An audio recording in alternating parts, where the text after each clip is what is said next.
আজকে আমি একটা ভেড়াকে কেটে কুচি কুচি করছিলাম, সেই মুহূর্তে আমি ভেড়ার সবচেয়ে বড় পার্টটুকু নিয়ে একটা লোকে বিক্রি করে দেই। এইবার সে আমাকে একটা হ্যামার দিয়ে দেয়, আর সেই হ্যামার নিয়ে একটা সৈন্যকে মেরে আমি চারটা ভেড়াকে চুরি করে নিয়ে আমার রাজ্যে চলে আসি। চোখের পলকে আমি অনেকটুকু বেনিফিট করে ফেলি। এইবার আমি এই 4টা ভেড়াকে আবারও কেটে কুচি কুচি করে ফেলি, আর সেগুলো থেকে অল্প একটু বিক্রি করে আরো একটা বড় হ্যামার নিয়ে নেই। এইবার আমি লাল বাহিনীর রাজ্যকে অল্প করে ভেঙে দিয়ে একটা ঘোড়া নিয়ে পালিয়ে চলে আসি। আরে বাহ, এবার তো ঘোড়া নিয়ে আসার কারণে আমার কাছে অনেকগুলো টাকাও হয়ে যায়, আর সেই টাকা দিয়ে আমি এখানে ধান চাষ করতে শুরু করি। বন্ধুরা, চুরি করে আমি আমার রাজ্যটাকে অনেক বড় করে ফেলেছি। তোমরাও এবার লাইক ও সাবস্ক্রাইব করো। এই দুষ্ট লোকটা একটা আস্ত ডলফিনকে ব্লেন্ডার মেশিনের ভিতরে ঢুকিয়ে দেয়। এইবার তো ব্লেন্ডার করতে গিয়ে তার হাতটাও আটকা পড়ে। আমি তো দৌড়ে এসে লোকটাকে বাঁচাই, কিন্তু বেচারা আমাকে ধন্যবাদ না দিয়ে উল্টো হাসাহাসি শুরু করে দেয়। এটা দেখে আমি ওর মুখের মধ্যে মাংসটাকে ছুঁড়ে মারি, আর আমি আবারও আমার কাজে ফিরে যাই, যেখানে গিয়ে আমি আমার সৈন্যদেরকে দিয়ে গাছগুলোকে কাটিয়ে ফেলি। আর এই গাছের কাঠ দিয়ে আমি অনেকগুলো বাড়ি তৈরি করছিলাম। অন্যদিকে কিছু সৈন্যরা আমার মিষ্টি কুমড়াগুলোকে তুলে আনছিল, যেগুলো বিক্রি করে আমি অনেক টাকা পেয়ে যাব। আর এইদিকে আমার কিছু সৈন্যরা অনেকগুলো স্বর্ণ খুঁজে পায়, যেগুলো দিয়ে তো আমি এখানে রাজপ্রাসাদ তৈরি করব। বন্ধুরা, তোমরা আমার সাথে থেকো, আমি এই বাগানটাকে অনেক বড় করে তুলবো। একটা বোমকে বার্গারের মধ্যে রেখে মোটু মেয়েটার হাতে তুলে দেয়। মুহূর্তের মধ্যে বোমটা ব্লাস্ট হয়ে মেয়েটাকে উড়িয়ে নিয়ে চলে যায়। সেই মুহূর্তে অনেকগুলো জম্বি এসে মেয়েটাকে অ্যাটাক করে দেয়।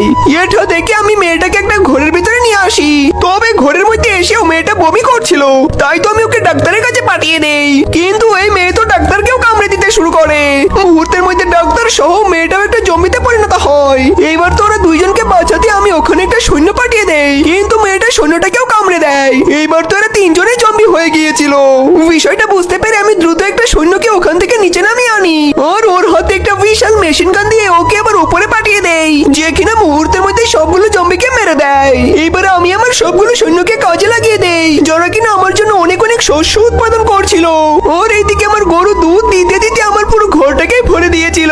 বন্ধুরা, এবার তো আমি গরুর দুধ বিক্রি করে বড়লোক হয়ে যাব। তোমরাও লাইক ও সাবস্ক্রাইব করে দাও।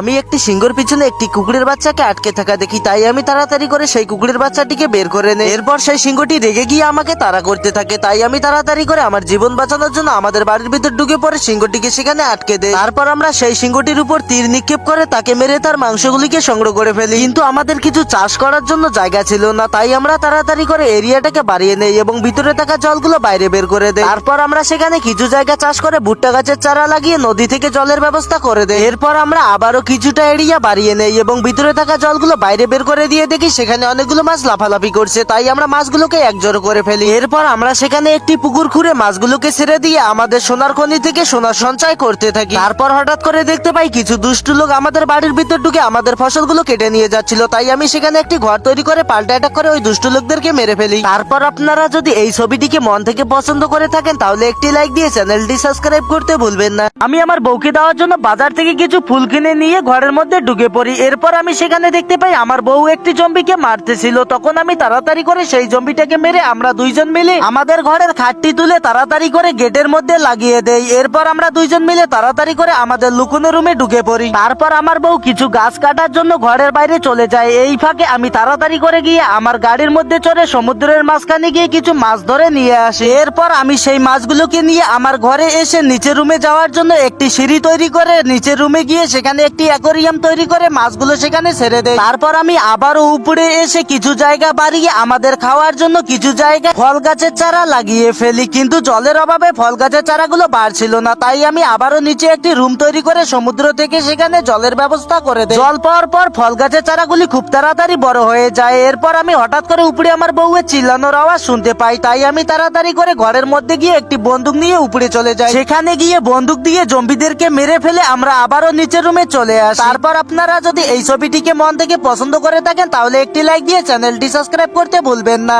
কিছু দুষ্টু লোক আমাকে একটি পাথরের মধ্যে বেঁধে নদীর মধ্যে ফেলে দেয়। এরপর আমি দেখতে পাই পিছন দিক থেকে একটি বড় মাছ আমাকে খাওয়ার জন্য চলে আসতেছে, তাই আমি তাড়াতাড়ি করে দড়িটি কেটে সেখান থেকে পালাতে থাকি। তারপর আমি আমার জীবন বাঁচানোর জন্য উপরে এসে তাড়াতাড়ি করে একটি এরিয়া ঘিরে ফেলি এবং ভিতরে থাকা জলগুলো একটি মেশিনের দ্বারা সেচ দিয়ে বাইরে বের করে দেয়। এরপর আমি সেখানে একটি ঘর তৈরি করে কিছু লোক বাড়িয়ে নেই। তারপর আমি আমার ভেড়াগুলোকে রাখার জন্য ছোট করে একটি ঘর তৈরি করে ফেলি। ভেড়াগুলোকে খিদে লেগেছিল বলে জমি থেকে কিছু ঘাস তুলে ভেড়াগুলোকে খেতে দেয়। এরপর আমরা কিছু জায়গায় ধান গাছের চারা লাগিয়ে নদী থেকে সেখানে জলের ব্যবস্থা করে দেই। তারপর হঠাৎ করে দেখতে পাই কিছু দুষ্টু লোক এসে আমাদের ভেড়াগুলোকে চুরি করে নিয়ে যাচ্ছিল। তাই আমরা তাড়াতাড়ি গিয়ে ওই দুষ্টু লোকগুলিকে গুলি করে মেরে ফেলি। এরপর আমরা বাইরে একটি সোনার খনি দেখতে পাই, তাই আমরা তাড়াতাড়ি করে সেই সোনার খনিটিকে ঘিরে ফেলি। এরপর আমরা সেখান থেকে কিছু সোনা সঞ্চয় করে বাজারে বিক্রি করে আমাদের থাকার জন্য ঘর তৈরি করে ফেলি। তারপর আপনারা যদি এই পবিত্র কোরআন পড়তে ভালোবাসেন তাহলে একটি লাইক দিয়ে চ্যানেলটি সাবস্ক্রাইব করতে ভুলবেন না।